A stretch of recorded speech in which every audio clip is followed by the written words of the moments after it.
والذين كفروا وكذبوا بآياتنا أولئك أصحاب النار خالدين فيها وبئس المصير۔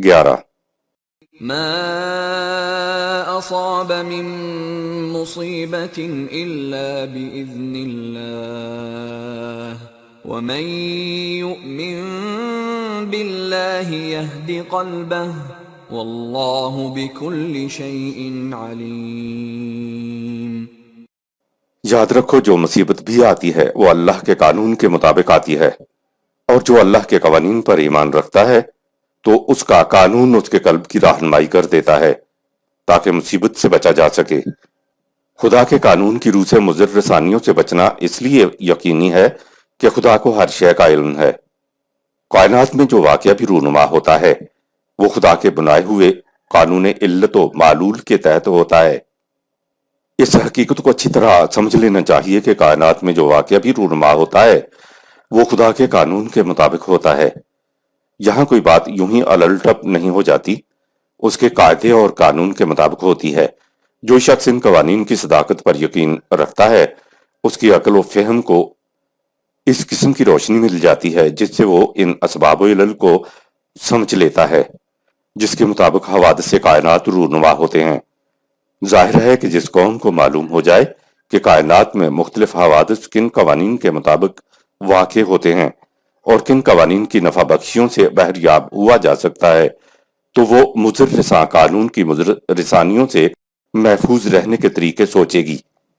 سوچو کہ ایسی قوم کس قدر کامیاب ہوگی۔ ما اصاب من مصیبت الا باذن اللہ، سورہ 64 آیت نمبر 11 کا عام ترجمہ ہے کہ کوئی مصیبت نہیں آتی انسان کے اوپر سوائے اللہ کی اجازت کے، یعنی اللہ مصیبت کو اجازت دیتا ہے تو وہ آتی ہے ورنہ نہیں آتی۔ اگر انسان اللہ کی اجازت سے آئی ہوئی مصیبت سے بچنے کے لیے کچھ مدافعت کرتا ہے، علاج کرتا ہے تو یہ تو خدا کے ساتھ کھلی جنگ ہو گئی کہ اس نے مصیبت کو اجازت دی اور اس کو روکا جا رہا ہے۔ دراصل اذن کے معنی اجازت یا حکم دینا نہیں ہے۔ عربی زبان میں مصیبت کا لفظ ہماری اردو والی مصیبت کے لیے نہیں بلکہ ہر خوشگوار اور ناخوشگوار واقعہ کے لیے یہ لفظ آتا ہے۔ عربی میں اذن اللہ کے معنی ہے خدا کا قانون، یعنی کائنات میں جو واقعہ بھی عمل میں آتا ہے اس کے لیے خدا نے قانون مقرر کر رکھا ہے۔ گویا ہر واقعہ قانون خداوندی کی روح سے رونما ہوتا ہے۔ اسے کہتے ہیں کہ کائنات میں ہر واقعہ خدا کے بنائے ہوئے کاز اینڈ ایفیکٹ کے تحت ہوتا ہے۔ یہ کاز اینڈ ایفیکٹ علت و معلول یا سبب اور نتیجے چونکہ غیر متبدل ہوتے ہیں اور انسان ان کا علم حاصل کر سکتا ہے تو انسان اپنے علم کی سطح تک کائنات میں رونما ہونے والے واقعات سے بچنے کی تدابیر کر سکتا ہے۔ آیت نمبر 12 وَأَطِيعُوا اللَّهَ وَأَطِيعُوا الرَّسُولَ فَإِن تَوَلَّيْتُمْ فَإِنَّمَا عَلَى رَسُولِنَا الْبَلَاغُ الْمُبِينُ۔ اگر تم مضر رسانیوں سے بچنا چاہتے ہو تو تم اللہ اور اس کے رسول نظام خداوندی کی اطاعت کرو۔ اگر تم نظام سے روگردانی کرو گے تو نظام اور رسول کا کچھ نہ بگڑے گا، کیونکہ ہمارے رسول کی ذمہ داری تو قوانین کو تم تک واضح طور پر پہنچا دینا ہے، عمل کرنا یا نہ کرنا تمہارا کام ہے۔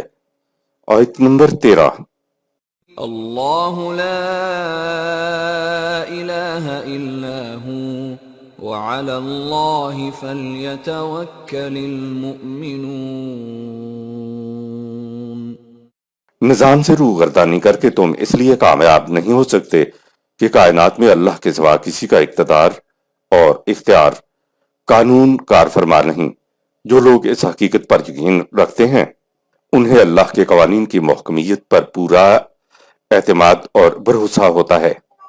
آیت نمبر 14 یا ایہا الذین آمنوا ان من ازواجکم واولادکم عدوا لکم فاحذروہم وَإِن تَعْفُوا وَتَصْفَحُوا وَتَغْفِرُوا فَإِنَّ اللَّهَ غَفُورٌ رَحِيمٌ۔ اے جماعت مومنین، اگر تمہارے بیوی بچے اپنی محنت میں دوسروں کو دینے کے اصول کو تسلیم نہیں کرتے تو پھر بعض بیوی بچے مومنین کے دشمن بن جاتے ہیں، پس تم ان کی تنگ نظری سے بچ کر رہنا۔ اگر تم ان کی تنگ نظری سے درگزر کرتے ہوئے آگے بڑھ گئے تو اس سے وہ نظام قائم ہو جائے گا جس میں خود ان کی، تمہاری بیوی بچوں کی اور دوسروں کی حفاظت اور نشو و نما کا سامان بڑی فراوانی سے بہم پہنچتا رہے گا۔ تعفو کے بنیادی معنی ہیں آگے بڑھ جانا، تنگ ناؤں سے گزر جانا۔ جہاں میاں بیوی اور بچے نظام خداوندی سے ہم آہنگ ہوں وہاں مومن کا کوئی دشمن نہیں ہوتا۔ جماعت مومنین نظام ربوبیت عامہ کے قیام کے لیے کوشاں رہتی ہے۔ اس نظام کی بنیاد اس تصور پر ہے کہ ہر فرد اپنی پوری جسمانی استعداد کے مطابق محنت کر کے کمائے اور پھر اپنی کمائی میں سے اپنی ضرورت بھر رکھ کر زائد کو نظام کے حوالے کر دے۔ اگر کسی مومن کے بیوی بچوں میں یہ انداز نگاہ پیدا نہیں ہوا ہوگا تو ان کے دل میں موجود تنگ نظری ایک مومن کے راستے میں حائل ہو جائے گی۔ اس طرح سب نہیں، صرف وہ جو دینے کے اصول کو تسلیم نہیں کرتے وہ مومن کے ربوبیت عامہ کے راستے پر چلنے کی وجہ سے دشمن بن جاتے ہیں۔ مومنین کو تاکید کی گئی کہ تم اس بات کا خاص طور پر خیال رکھنا کہ بیوی بچوں کی مداخلت کو ایک طرف چھوڑتے ہوئے ربوبیت عامہ کے راستے پر گامزن رہنا۔ اگر تم چار دیواری میں رہنے والے بیوی بچوں کے مفاد سے آگے بڑھ گئے تو تمہارا یہ رویہ نظام ربوبیت کی بنیاد بن جائے گا۔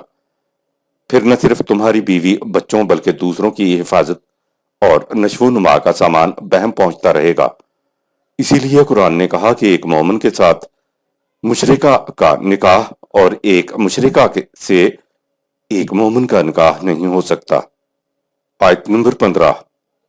انما اموالکم و اولادکم فتنہ واللہ عنده اجر عظیم۔ تمہارے بیوی بچے اور مال و دولت بھٹی ہیں جس سے تم کندن بن کر نکل سکتے ہو اور راکھ کا ڈھیر بھی ہو سکتے ہو۔ کندن بننے کے لیے اس حقیقت کو فراموش نہ کرنا کہ تمہاری محنت کا وہی معاوضہ حقیقی اور نتیجہ خیز ہے جو تمہیں قوانین خداوندی کے مطابق ملے۔ فتنتن کے معنی ہے آگ کی بھٹی۔ فتن سونار کی کھٹالی کو کہتے ہیں۔ اس میں سونار سونا ڈالتا ہے تو آگ سے وہ پگھل جاتا ہے اور جتنا اس میں کھوٹ ہوتا ہے وہ اوپر آ جاتا ہے جسے سونار اوپر سے ہٹا دیتا ہے، یوں خالص سونا کندن نیچے رہ جاتا ہے۔ گویا بیوی بچوں کو قرآن نے فتنہ کہا ہے کہ یہ تمہارے لیے سونار کی کٹھالی کی مانند ہیں جس میں سے نکل کر تمہیں معلوم ہوگا کہ تم اپنے ایمان میں کتنے خالص ہو اور کتنی کمی تم میں ابھی رہ گئی ہے۔ لہذا بیوی بچوں کی محبت تمہارے ایمان کے اخلاص کو ماپنے کا ذریعہ ہے۔ اگر تمہارا پلڑا قوانین خداوندی کی طرف جھک گیا تو کہا واللہ عندہ اجر عظیم، سورہ 64 آیت 15۔ اللہ کی طرف سے یعنی اللہ کے نظام کی طرف سے تمہیں اجر عظیم ملے گا۔ آیت نمبر 16۔ فاتقوا اللہ ما استطعتم واسمعوا واطیعوا وانفقوا خیرا لانفسکم ومن یوق شح نفسه فاولئک هم المفلحون۔ لہٰذا تم امکان بھر قوانین خداوندی کی نگہداشت کرو اور نظام خداوندی کے احکام کو اچھی طرح سے سنو اور ان کی اطاعت کرو اور اپنی کمائی کو ربوبیت عامہ کے لیے کھلا رکھو۔ اسی میں تمہاری اپنی بھلائی ہے اور تم اس کوشش میں نہ لگ رہے ہو کہ دوسروں کو پیچھے دھکیل کر خود آگے بڑھ جاؤ۔ ہمارا قانون ربوبیت یہ ہے کہ کھیتیاں انہی کی پروان چڑھتی ہیں جو دوسروں کی ضرورت کو اپنی ضرورت پر ترجیح دیں، سورہ 59 آیت نمبر 9۔ قرآن میں جہاں سمینا و اطعنا آئے تو یہ مومنین کی صفت ہوتی ہے اور سننے کے لیے ایک زندہ سربراہ اتھارٹی کی ضرورت ہوتی ہے تاکہ اس سے احکام سنیں اور اطاعت کریں۔ وَمَن یوق شح کے لیے دیکھیے سورہ الحشر کی آیت نمبر 9 کے تحت۔ آیت نمبر 17۔ ان تقرضوا اللہ قرضا حسنا یضاعفه لکم ویغفر لکم واللہ شکور حلیم۔ جو کچھ تم دوسروں کی نشو و نما کے لیے دیتے ہو وہ در حقیقت قرض ہے جو تم خدا کو دیتے ہو۔ اگر تم اس قسم کا قرض حسن کارانہ انداز سے نظام خداوندی کو دو گے تو وہ تمہیں اس سے کئی گنا زیادہ واپس دے گا اور یہ تمہارے لیے نقصانات سے بچنے کا سامان بھی پیدا کر دے گا۔ جانور جو جغالی کرتا ہے اس کو عربی میں قرض کہتے ہیں۔ جانور اپنی کھائی ہوئی غذا کو جزو بدن بنانے کے لیے اس کو پیٹ میں سے واپس لا کر دانتوں سے پیستا ہے۔ اگر جانور جگالی نہیں کرتا تو سمجھا جاتا کہ یہ بیمار ہے۔ مومنین نظام کو دیتے چلے جاتے ہیں اور نظام اس کو جزو بدن بنا کر معاشرے کو لوٹا دیتا ہے۔ غذا کا جزو بدن بننے سے مراد ہے کہ معاشرے میں خوشگواریاں اور شادابیاں اور خوشحالیاں موجود ہوئی ہیں۔ آیت نمبر 18۔ عالم الغیب والشہادۃ العزیز الحکیم۔ وہ غائب اور حاضر، پوشیدہ اور ظاہر ہر بات کا علم رکھتا ہے، اور اسے اپنے قوانین پر دھاندلی کے ساتھ نہیں بلکہ حکمت پر مبنی پورا غلبہ حاصل ہے۔ صدق اللہ العظیم۔ یہاں سورہ التغابن اختتام پذیر ہوئی۔ شکریہ۔